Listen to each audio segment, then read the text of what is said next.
All right, so we can have breaks. It's fine. We can edit Yeah, them. of We course, can of course. crop them. Yeah. So yeah, basically, actually, we me with my friends in my co-living, uh, we had this like we had the talk that basically every one of us has something that they know that they need to do. Oh, what the He fuck? ruined it. What's good, boys? It's me, Loki, Look bro. who just came to see Follow me, us. bro. Hey, follow me, motherfuckers. And download his ebook. This guy's always up to some shady shit. Yo, check out my ebook, $9.99. It's gonna be $12.99 in 3 days. So if you want a $3 fucking discount, you cheap motherfuckers, you better go and look at our perks and fucking get my shit before I get angry. Look at his lighting right now. Beautiful. You know what I love about golden hours in Canggu? It's not even golden, it's pink. It's fucking pink like the Pink Panther. Yeah. Yeah. What? Both. What? Both. We're doing two angles. We've got quality audio on this baby. And we're just doing it proper. We got good gear. I need to get a gimbal. I need to get a gimbal so that I can walk and be like stable. Are you guys approaching or not?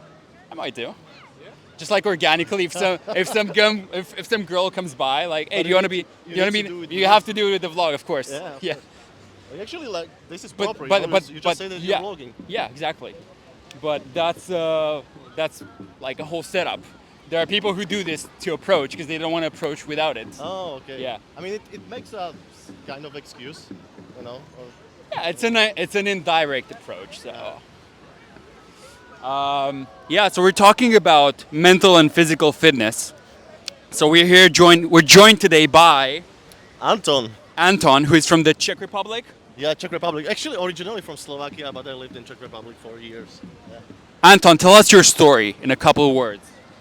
My story was basically, if I should just say like a YouTube video title, it would be like from anxious, Oh my insomniac, and feeling stuck to living my best life in fucking Bali.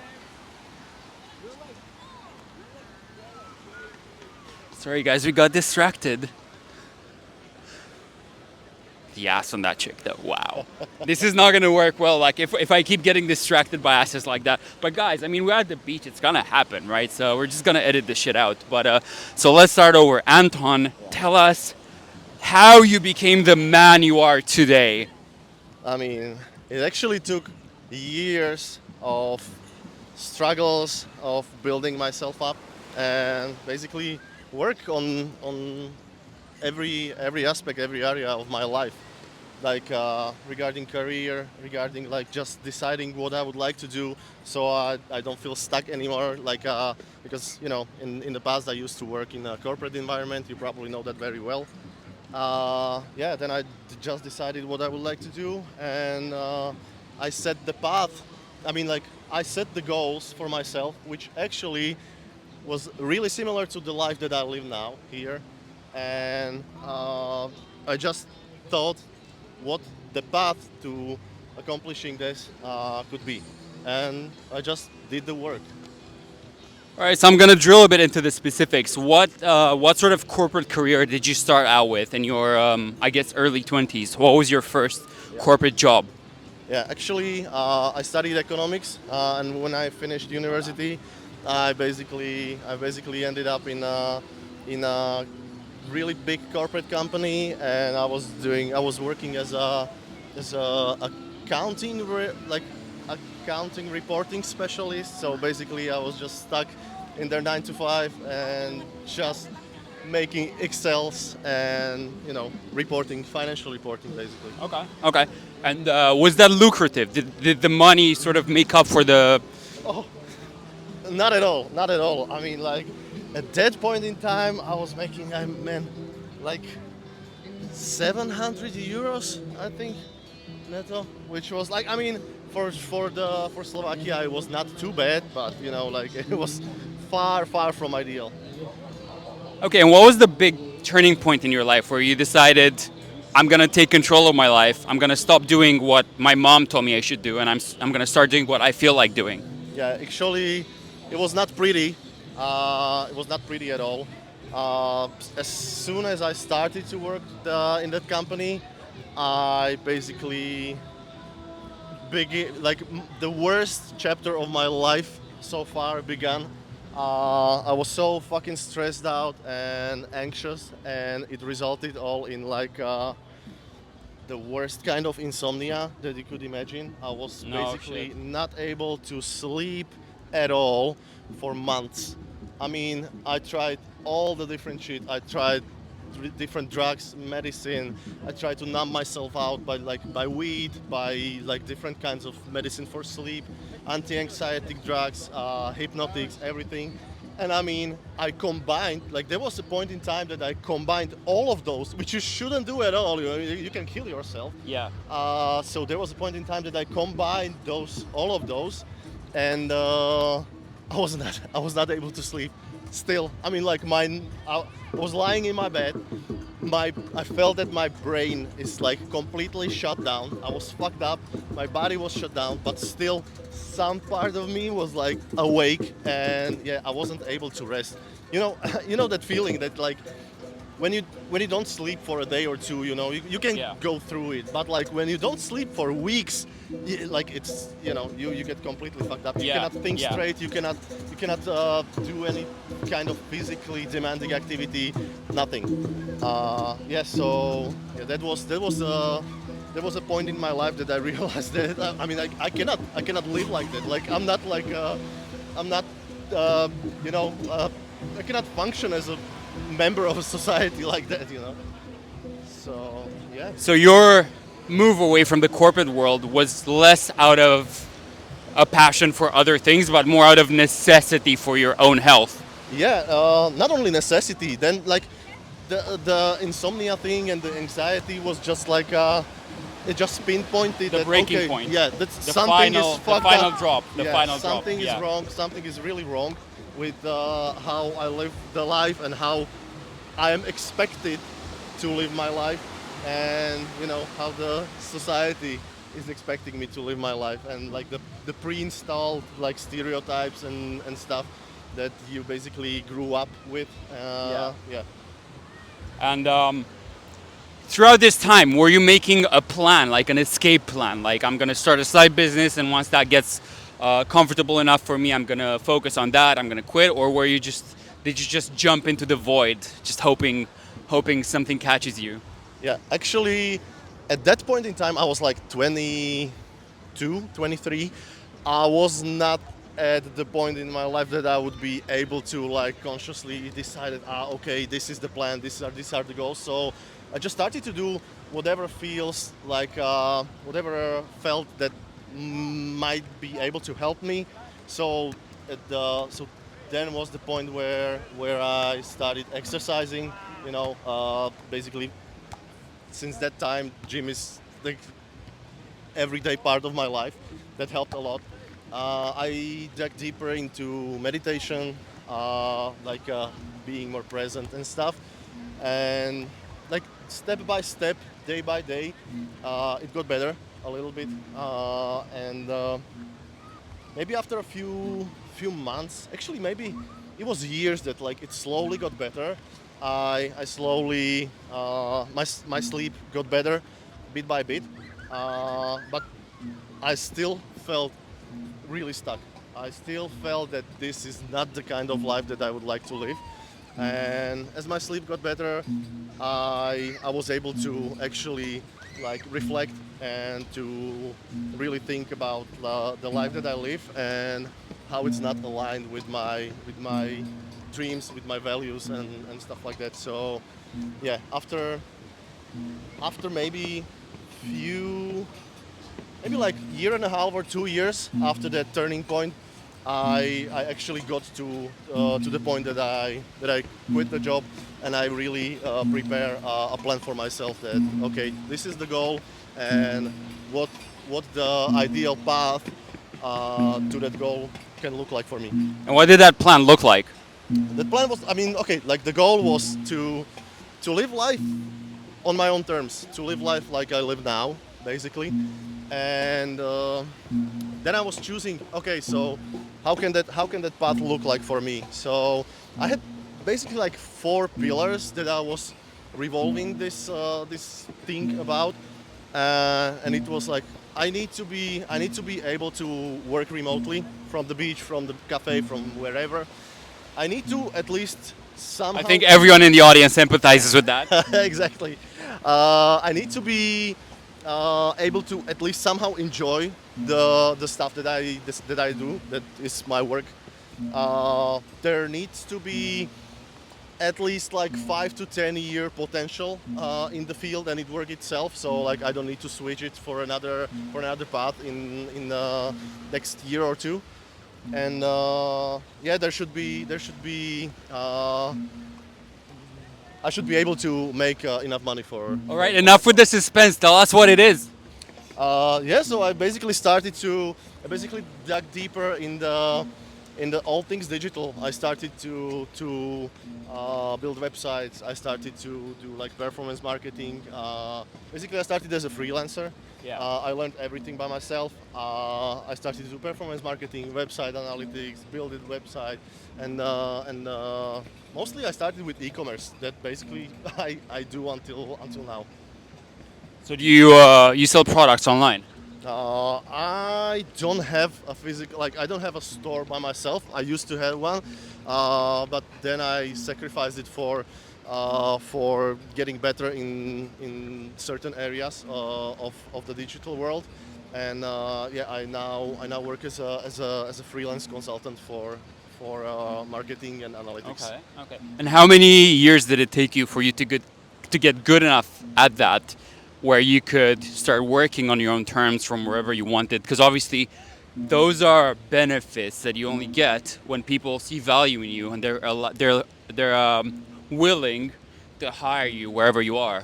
Yeah, exactly. So the whole path took me probably like 5 to 6 years, but I was able to do that even sooner. But you know there were other things that kept me stuck and kept me from living life that I live now. I mean, I had a long-term relationship and like stuff like that, but basically, That'll do it.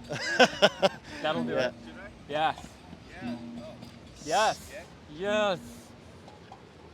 Oh my god, no way. Loki doing his thing. Loki doing his thing as always. Shall we wait? You want to join the podcast? Life. Live. It had to be about life. We're in Bali, so. Are you okay with being on camera? And what is your name? My name is Andrea. Andrea from Spain. We're here, Mexico. Mexico. Estamos aquí con Andrea de Mexico. Okay, your Spanish is good. That's it. It's all my Spanish, so I Okay, have. amazing. And tell us about what brings you to Bali. I think experience, knowledge, to be hungry of knowledge and experience life, and in the end to be all over the world gets you to meet people, right? Different places, different cultures, different perspectives. So it's the same, it's the source, it's the universe expanded and experienced in different humans, no? So Do you have a specific goal that you're working on, or something specific like trauma that you're trying to address while you're here, or just generally trying to get a good vibe? I think we all have traumas. I think we all have wounds. I think we are all healing every single day if we want so. And I don't think there's one human being that is completely, like free of pain, or not pain, but because pain comes from the ego, but suffer. But I don't think that there's someone that doesn't has any wound, So we always can get better, and there's always a little bit more to scratch on the wound and different perspectives to see the same wound. And as we meet people, as we experience life, we get to know ourselves way more every day, I think.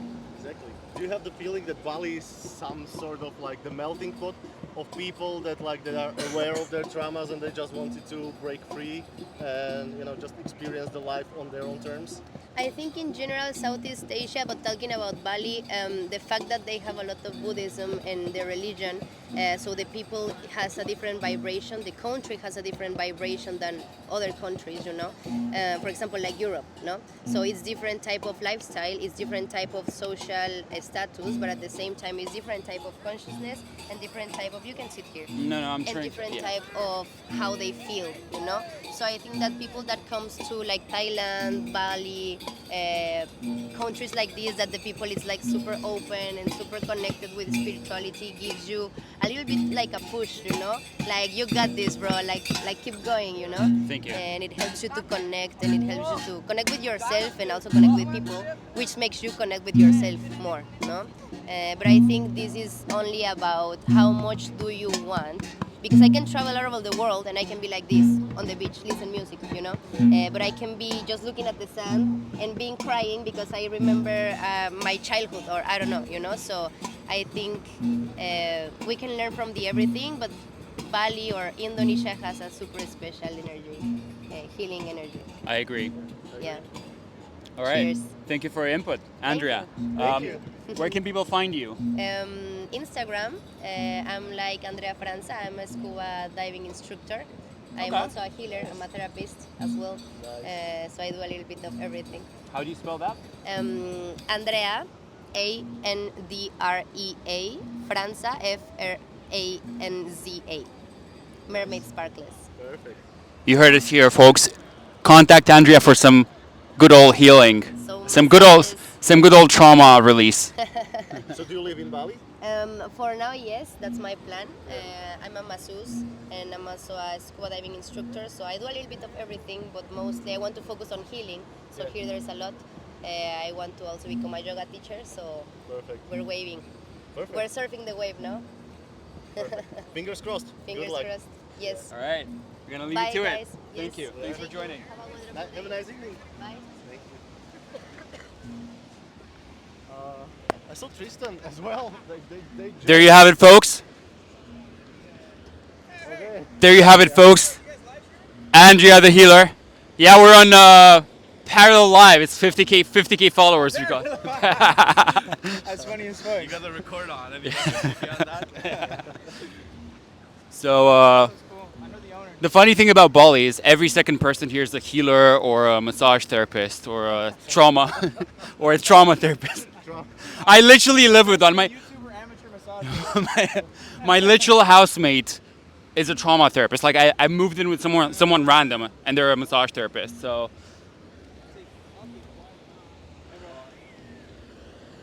but back to Anton because he had a really interesting story for us.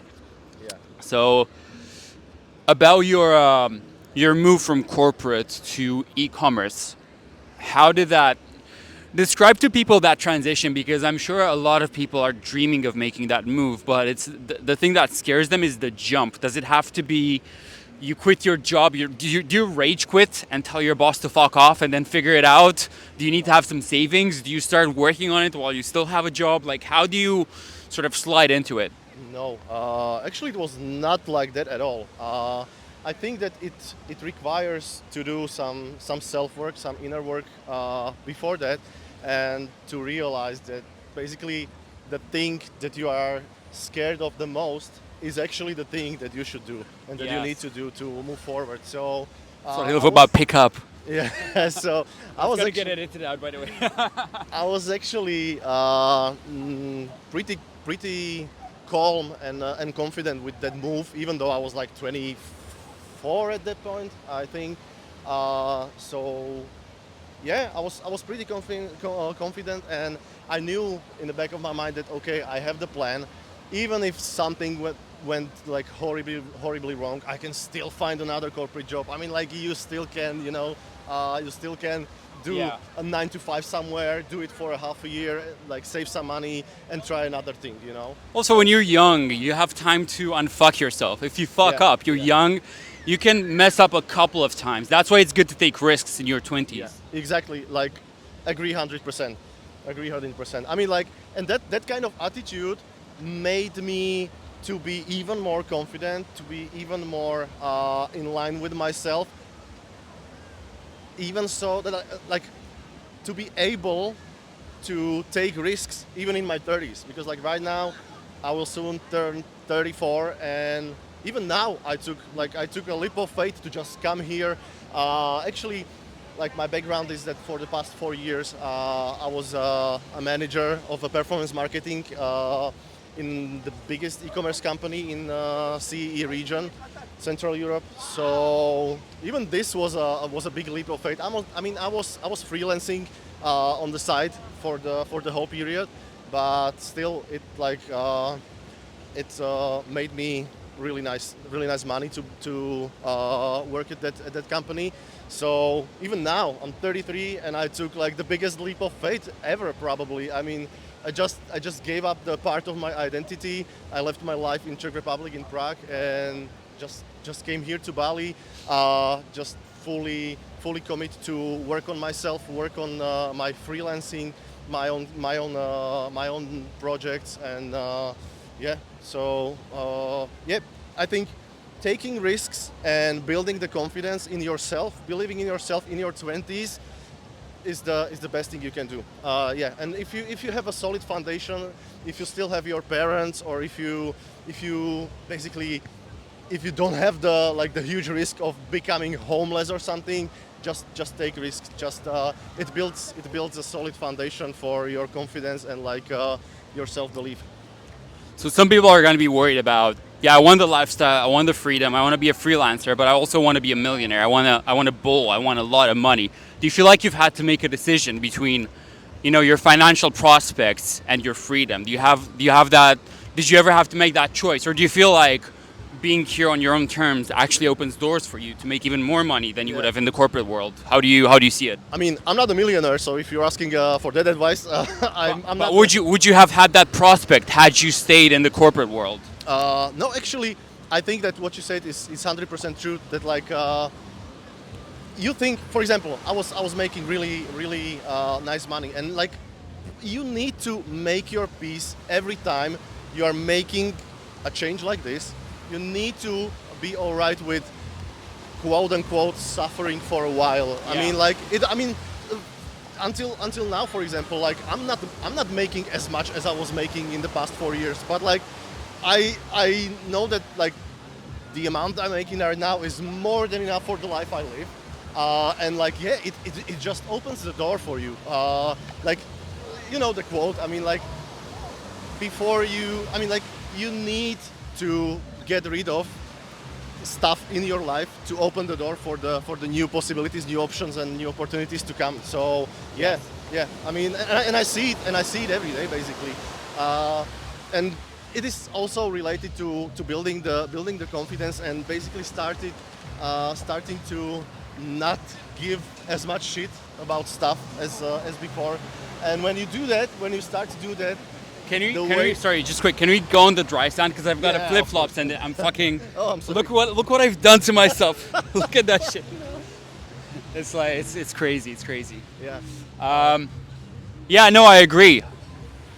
So to add my little opinion in there, every time I was on holiday for my job, I get all those ideas. Like I want to start a podcast, I want to do content, I want to start an online business, and I'm out of my workplace for 2 weeks and I get all these ideas, and as soon as I get back to my workplace, just to tell you guys, this video would never have happened if I was working a 9 to 5. I wanted to do this, but I just didn't have the vibe for it, the energy for it, right? So all these possibilities, even though intellectually you have them, you're just not going to have the energy to pursue them if you have a job. So Exactly, 100% agree. I mean, even this video would not exist if I worked my 9 to 5. Even when I came to Bali, I was still working at a company, and I had meetings until midnight, I guess, because I worked the European time. So this video would be not existing now. So yeah, I agree. I would say if you want to really put your mark on the world while you're on this planet, the way to do that is you can't do it with a job. You can never really become who you are and leave your mark on the world if you're employed for someone else. So yeah. So you're freelancing right now. It's going well. It's going well enough to where you can continue this lifestyle. Yeah, exactly. Are you looking to scale your operations? Are you looking to start your own company, employ people, or are you happy to forever do this just for yourself, just be self-sufficient? Yeah. Actually, right now I'm in this a transition period, because for that company I worked a lot. I mean, even with the clients on the side, I was working sometimes 10 hours, 12 hours a day. So right now I quit 3 months ago. I'm fully freelancing now, but I'm enjoying I'm enjoying this transition period that I don't give a fuck as much, and I'm right now I'm working for like 4 to 5 hours a day, and I'm like, because obviously my hourly rate is multiple times higher than if you are working for a company, so I can afford to work much less and still be able to basically live the same lifestyle. To your point, I'm already, I mean, I've built a pretty good name for myself, and I already have quite a few clients, and also some people that basically work with me, and I outsource some work to them. So yeah, there was this idea that I should start my own company, like my own agency, because I have like a really I made a good name for myself working for a Yeah. company, in at least in our region. So I mean, I was thinking about it, but for now, I'm just really enjoying the process. Okay. And now let's move on to the juicy stuff. How does fitness tie into all of this? I mean, it is just a piece of the puzzle. As I told you before, I really started exercising as heavily and frequently when I got to the period of my life when I was broken as fuck. Yeah. And yeah, it stuck with me. I mean, the results, not only physical results, but the results that you can feel, you can observe in your mind, how you feel after the training, how you feel when you incorporate such a routine in your life, daily life. It how can it help you to be grounded? Even when you have like stress day at work and stuff, or whatever. It basically always help you to change the state of mind when you just go to the Yeah. gym, and you understand what I mean. I So, do. I do. Do you normally work out before you do your work, or do you do your work first part of the day and then work out? yeah, I'm usually like an evening trainer, Same. gym goer. Yeah, Usually, like at least for the past few years, I do intermittent fasting. So I start, Nice. yeah. So I start eating around like 2 p.m. So I mean, like, and with So the do you have coffee first thing in the morning, Yeah, and then you're yeah. like a rocket? You just exactly get all the shit for done. I mean, I don't do it. I don't do it for like health purposes, because like. But the work Yeah. gets done It's so like quick, the, so the quick. focus. The focus when the body doesn't need to focus on digestion. Yeah. I mean, I like, fucking hate food. I Yeah. fucking hate Yeah. food. Like honestly. So yeah, I'm on intermittent fasting, so it doesn't really make sense for me to go and work out, especially with my level of intensity and like hardcore trainings. It doesn't Yeah, really make sense yeah. to go and work out with an empty stomach. So, also, do you feel like when you're in the gym, you want to know you've done all your shit for the day, so you can actually leave everything else in the gym? Like Yeah. when you left the gym, you shouldn't be able to walk anymore. But if you do that and you've still got work to do, then your mind isn't completely in it. Exactly. Yeah. Agree. I mean, there are some times that I need to finish something after the gym, but still, it doesn't. I mean, for me, the gym is obviously one of the highest priorities there is. So Yeah. I don't have a problem to leave everything there, and then to kick myself and do a little bit more of work. So that. Yeah. And what do you think about this idea? So there is this old conception. When I was a child, my mom used to say, like if you're tired of learning, go do some sports, and then you come back and your mind is fresh again. I found that to be a myth because people back then didn't understand how it works. I find that you have a single energy battery, and you can either spend it on mental work Yeah. or on physical work, but it's not two separate batteries. So how do you feel about that? I agree. I agree 100%. That's why I was saying that, like, I don't have a problem to leave everything in the gym, but then I need to like literally kick myself to do some work, because like you're Yeah. drained. Your Yeah. your mind is drained from the work before, or from whatever you needed to deal with during the day, and then your body is fucked from the workout. So yeah, I mean, like, afterwards the work or like any kind of activity that you like, brain or mind related, is really heavy. So yeah, I mean, I I don't think that we have two separate batteries. Where do you fit your dating life with all of this? Because obviously you're a hardcore worker, you're hardcore in the gym. Where do you find the energy anymore to date? I'm actually surprised because like most of my life I was in long-term relationships. Yeah. Just recently I started dating, but like I don't usually do like one night stands or anything like that. So Yeah. when I meet somebody, I usually go all in. So I mean I try to incorporate that person in my life in the way that like it also like I mean it also helps you because like when you have a person that you can like speak about stuff about your experiences about your whatever bothers you that day, it helps you. I mean, of course you need to keep some boundaries and like don't spend like 24/7 with the person. Yeah. So if you are able to keep the boundaries and just meet in the evenings or like just have some quality time together here and there, yeah, it can actually help. At least I view it like that. Do you feel like they also have to be on the same mission? Like they have to be into healthy eating, hard work, that kind of lifestyle? As in, if you had a party girl who wants to be out all night, that wouldn't work for you. Yeah, that wouldn't work for me at all. I believe, I mean, like at least the world views or like the mindset. For example, if I'm like this hardcore, worker and I like to develop myself in a lot of areas of life, I wouldn't be able to date a party girl or a girl that like she just wants to stay all day at home and just do nothing. So Yeah.